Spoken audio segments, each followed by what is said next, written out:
চট্টগ্রামের আজিম ও মানিকগঞ্জের বৃষ্টি আন্তর্জাতিক পর্ন ইন্ডাস্ট্রিতে সক্রিয়। 28 বছর বয়সী বৃষ্টি সামাজিক যোগাযোগ মাধ্যমে নিজেকে বাংলাদেশের 1 নম্বর মডেল হিসেবে পরিচয় দেন। তবে বাস্তবে তিনি আন্তর্জাতিক পর্ন সাইটে জনপ্রিয় পারফর্মার। 2024 সালের 17 মে তার প্রথম ভিডিও প্রকাশের পর মোট 112টি ভিডিওতে 267 মিলিয়নেরও বেশি ভিউ হয়েছে। বৃষ্টি ও আজিম একাধিক আন্তর্জাতিক ওয়েবসাইটে ভিডিও প্রচার করেন। তারা সামাজিক যোগাযোগ মাধ্যমের অ্যাকাউন্টগুলো ব্যবহার করে নতুন কন্টেন্টের লিঙ্ক শেয়ার এবং দর্শকদের টেলিগ্রাম গ্রুপে যুক্ত করার প্রচারণা চালায়। গত অক্টোবরের প্রথম 2 সপ্তাহে বিভিন্ন ফেসবুক পেজে অন্তত 50টি পোস্টের মাধ্যমে তথ্য দেখা যায়। আজিম চট্টগ্রামের আনোয়ারা উপজেলা জন্মগ্রহণ করেছেন। স্থানীয়রা তাকে অন্ধকার জগতের মানুষ হিসেবে উল্লেখ করেছেন। বৃষ্টি মানিকগঞ্জের হরিরামপুর উপজেলার বাসিন্দা।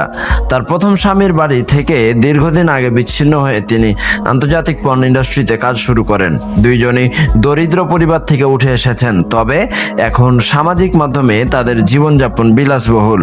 আজিম বলেন, আমার বাবা মা ও পরিবারের সবাই জানে যে আমরা পর্ন ভিডিও বানাই। পুলিশের রেকর্ড অনুযায়ী গত 25 আগস্ট আজিমকে মাদক সংক্রান্ত মামলায় গ্রেপ্তার করা হয়েছিল, তবে কয়েকদিনের মধ্যে মুক্তি পান।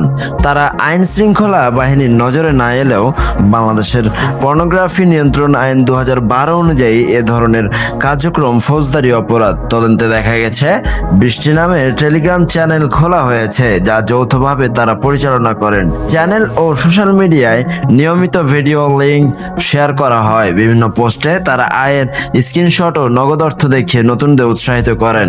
বৃষ্টির ফেসবুক ও ইনস্টাগ্রাম অ্যাকাউন্ট যথাক্রমে প্রায় 49,000 ও 12,000 ফলোয়ার সমৃদ্ধ। উভয় অ্যাকাউন্টে নিজেকে বাংলাদেশের নাম্বার 1 মডেল দাবি করা হয়েছে। পোস্টে তারা স্বাধীন ও বিলাসী জীবনধারার ছবি, নগদ অর্থ, প্রাইভেট গাড়ি ও মোটরবাইকের চিত্র প্রকাশ করেছেন। তাদের কর্মকাণ্ড নিয়ে গণমাধ্যমে প্রকাশিত হলে বান্দরবান থেকে এই দম্পতিকে গ্রেপ্তার করেছে পুলিশের অপরাধ তদন্ত বিভাগ সিআইডি। সোমবার 20 অক্টোবর সকালে গ্রেফতারের বিষয়টি নিশ্চিত করেছেন সিআইডির বিশেষ পুলিশ সুপার জসিমউদ্দিন খান। তিনি জানান, এই দম্পতি বিদেশি একটি ওয়েবসাইটে নিয়মিত পর্ন কন্টেন্ট আপলোড করতেন। তাদের পরিচালিত চ্যানেলটি বিশ্বের জনপ্রিয় পর্ন সাইটগুলোর মধ্যে একটি শীর্ষস্থানে উঠে আসে। অনুসন্ধানে জানা গেছে তারা বাংলাদেশে বসে ভিডিও ধারণ, সম্পাদনা ও আপলোড করতেন এবং এর মাধ্যমে বিপুল অর্থ উপার্জন করেছিলেন। বাংলাদেশের পর্নোগ্রাফি নিয়ন্ত্রণ আইন 2012 অনুযায়ী পর্নোগ্রাফি উৎপাদন ও বিতরণ একটি ফৌজদারি অপরাধ। এই যুগল শুধু নিজেরাই অপরাধী করছেন না, বরং অন্যদেরও এই পথে যুক্ত হতে উৎসাহিত করছেন, যার মাধ্যমে বাংলাদেশে বসে পর্ন ভিডিও বানানো এবং প্রচারের একটি নেটওয়ার্ক গড়ে উঠেছে। আব্দুল ওয়াদুদ, ডিএসটিভি, ঢাকা।